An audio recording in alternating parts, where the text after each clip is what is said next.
Hello everyone, welcome to today's session, which is going to be on diffuse liver disease. So I hope the audio and video is fine. Just let me know.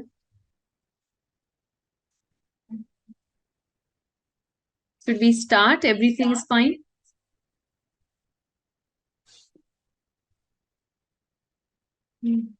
Hello everyone, welcome to today's session.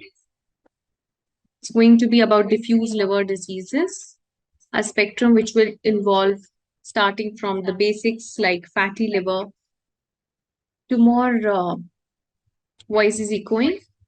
Okay, just give me a second.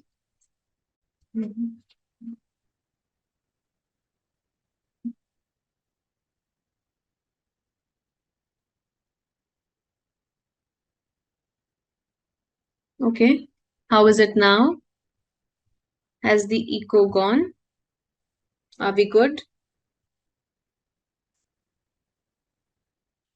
Oh, great.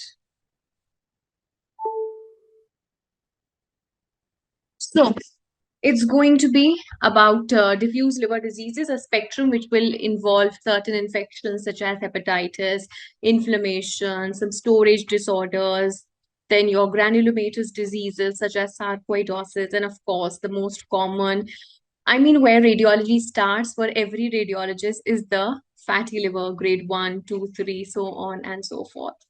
So with that note, let's start today's power-packed session on diffuse liver diseases.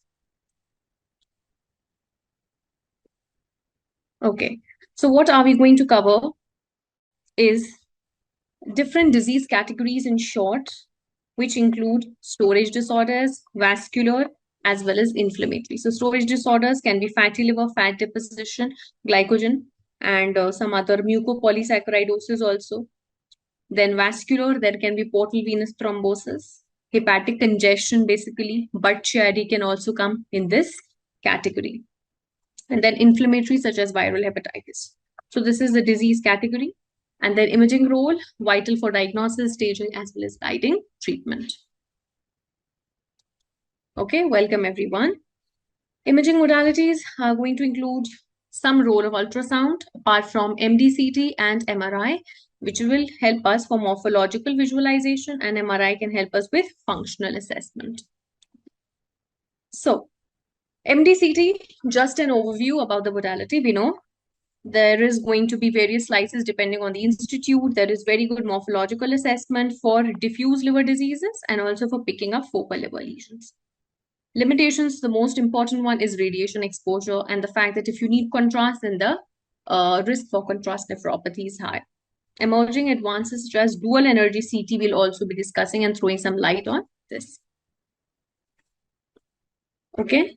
Now, if there is a non-enhanced multi-detector CT, so basically we need to know that the baseline liver attenuation, okay? So now this is important.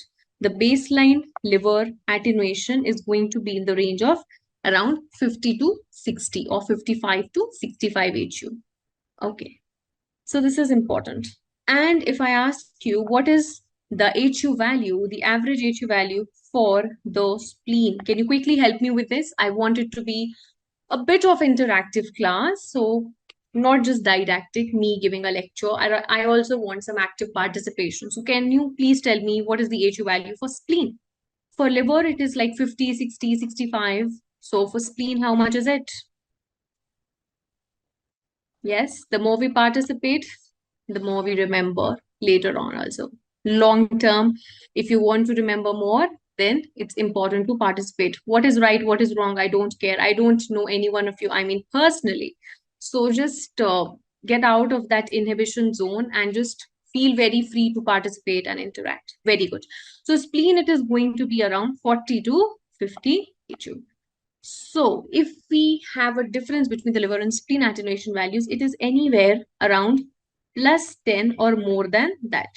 Liver minus spleen is going to be equal to more than plus 10. That means the HU value for liver is higher, at least 10 HU value higher as compared to the spleen. The difference between the two is a plus 10 or even more than 10. It could be 10, 15, 20, like that.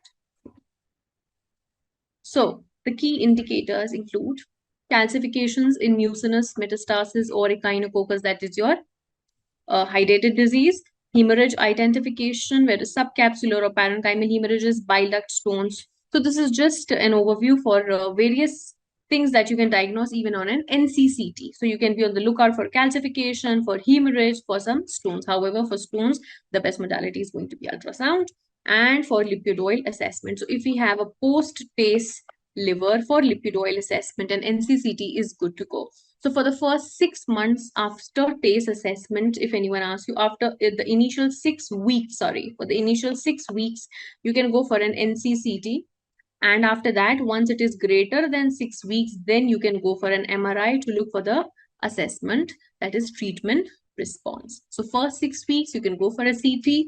And after that, once 6 weeks period is over, you can go for an MRI, a contrast enhanced MRI evaluation for treatment response post-TACE therapy, that is transarterial chemoembolization.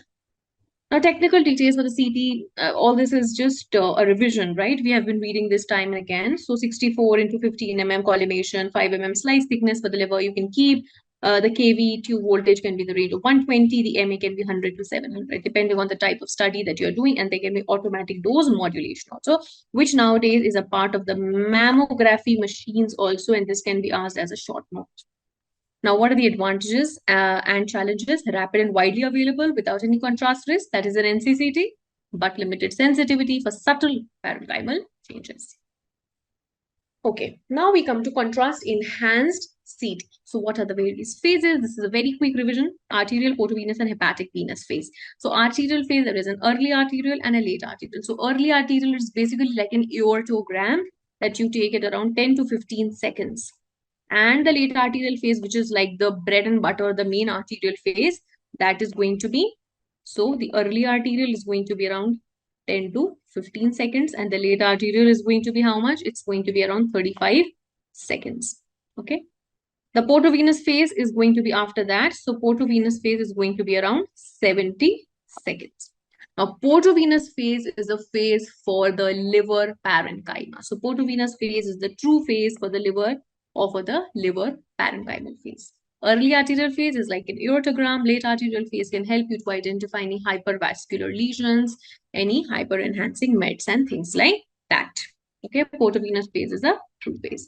And after that, you can take further on, you can take a delayed phase also. So portovenous phase, then there can be hepatic venous phase, which are very close, coinciding with each other. And then comes your delayed phase, which is going to be depending on the institute. Sometimes they take it at 3 minutes, sometimes it can be taken at 5 minutes. Sometimes for a cholangiocarcinoma, a delayed phase at 8 to 10 minutes is also important for the capsular enhancement and to look for the retraction.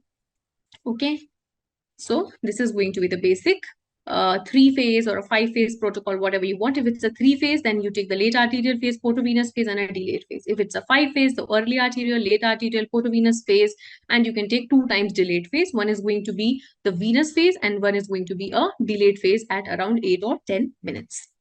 So contrast and injection, non-ionic contrast, 370 milligram per ml of iodine, 80 ml at 2.5 to 5 ml per second. So all of this is a revision. What is the total dose? What is the rate at which you should give? And what is the total quantity of the contrast that you are giving? Okay. So for an adult, it's around 1 to 1.5 mg per kg of body weight, with bolus tracking method for the timing. Protocol variants can be a single phase or a dual phase or a triple phase, as we have discussed, and a delayed phase at around 10 or 15 seconds for fibrosis and for cholangiocarcinoma. Then there can be customization depending on the patient's height, the weight, and the motion artifacts.